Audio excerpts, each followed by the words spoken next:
Hello and welcome back. So let's now talk about the GitHub Actions Certification, which is GH-200. So let's talk first that who is this exam for. So this exam is applicable for all the DevOps engineer for sure, software developers, IT professional with any technologies, because everyone needs CI/CD, be it a data scientist or be it a middleware developer or a backend developer. Everyone needs to manage their code repository as well as CI/CD pipeline. So all of these professionals should and must learn about GitHub Action, and what it includes: the workflow creation, automation, and CI/CD pipeline management. So GitHub Action, through GitHub Action, you can manage the workflow, you can manage the automation and CI/CD pipeline. So the best way to prepare for this certification is using Microsoft Learning, for which I will be sharing the link. And you can see here, these are the two modules you need to prepare. One module is for 3 hours and 41 minutes and second one is the 2 hour 18 minutes. So you must complete these two modules to get the basic about this course. Now we will see the modules which will be covered during the exam. So you will have 100 minutes, so approximately 1.5 hours to complete this assignment. And now let's quickly see what are the topics or domains which will be covered in this exam. The first domain is how to author and maintain workflow. So all the GitHub Action workflow related question will be asked here, and this is the maximum percentage, which is the 40%. So you will be working with the events that trigger workflow. That includes configure workflows to run one or more event. You need to configure the workflow to run or schedule event. Also how to run for manual events. Okay, and then you need to use GitHub to create workflow which will be used for the workflow webhook event, for example check run, check suite, deployment, etc. So these are the some of the webhook events. Then we'll be also learning GitHub event to trigger a workflow based on a practical use case. So this is the module 1, and the other components are how to use the different components of the workflow. For example, workflow jobs, you will have a shell commands and also steps for the action. How to use the conditional keyword, like based on a condition you need to execute certain steps. Now we'll be also question will be asked in this domain related to how action, workflow, jobs, step, runs and marketplace work together.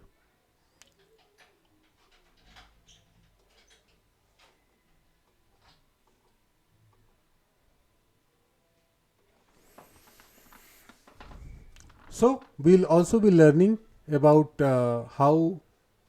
we'll be also be learning about how action, workflow, jobs, step, run and the marketplace work together. Then we'll be learning about the different scenario used for either GitHub hosted or your own on-premises self-hosted runner. Both places we can run. Then we'll be learning about how to implement workflow command as a run step to communicate with the runner.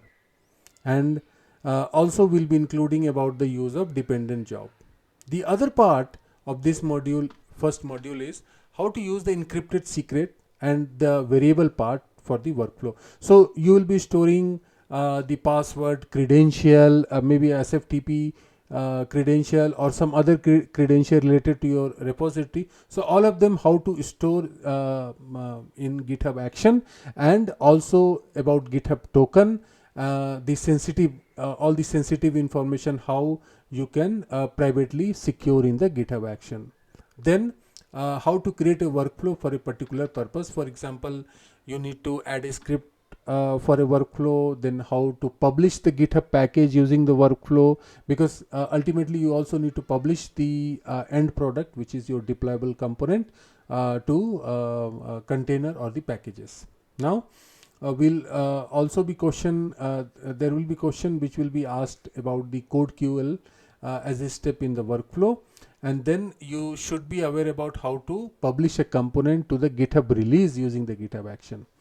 And at the end you will be also be asked question about a cloud provider related workflow. The second domain is consume workflow. Now This include the interpretation or the effect of the workflow. So you will be learning how to identify the event that trigger a workflow. Then you need to describe the workflow effect. You need to diagnose a failed workflow. Then you need to identify ways to access the workflow logs from the user interface. Then you need to know how to use the GitHub REST APIs to find the workflows related logs, and then how to debug the log. So there are different steps or different syntax that will be used to enable the debug logging. You should be aware about those things. So yeah, those part are included in the second domain. And then you need to know about the manage workflow run. So how to configure the cache, then how to identify the steps to pass data between jobs and workflow, then how to add a workflow status batch, how to add the environment protection, then define a matrix of different job configuration, and then at the end how to implement the workflow approval gate. So you see, as we gradually go into the depth, there are a lot of in-depth question, and the practical question will be asked during this certification. Then you have a locate a workflow, its logs and artifacts. In this you will be asked how to locate a workflow, how to explain the difference between disabling and deleting the workflow, how to demonstrate how to download workflow from the UI part, and at the end you need to know how to use the organization template workflow. The third part is how to author and maintain the GitHub action. So in this you will be learning about different action type like JavaScript, Docker, container, run step, these part. You should be aware about how to troubleshoot the JavaScript actions and how to demonstrate the Docker container action. So little bit about the Docker part also will be included. And then you need to describe the component of the action. You need to identify the files and directory structure which will be used to create action. Then identify the metadata and the syntax required to create action. The last part is how to implement this workflow command within an action to communicate with the runner. So runner is a very important concept. You will be learning more about runner in the GitHub action chapters. The last part is how to manage GitHub action in the enterprise.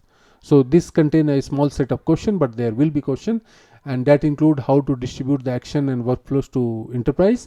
You need to explain the reuse template, then define an approach for managing and leveraging reusable component like your repo, your naming convention, file folders, and anything related with the maintenance. Then define how to distribute the action for the enterprise, how to control access to action within the enterprise, how to configure organizational use policy for the GitHub action. Then how you should be aware about how to manage runners for the enterprise. You need to be aware about how to configure the IP allow list on the GitHub hosted and the self-hosted runner. Then because there will be some question on the IP allow list, then you should be aware about describe how to select the appropriate runners for different workload, like for example self-hosted runner or maybe GitHub hosted runner. Then explain the difference between both the runner GitHub hosted and the self-hosted. Then you should be able to demonstrate how to manage self-hosted runner in using groups, for example like managing access, moving runners between the groups.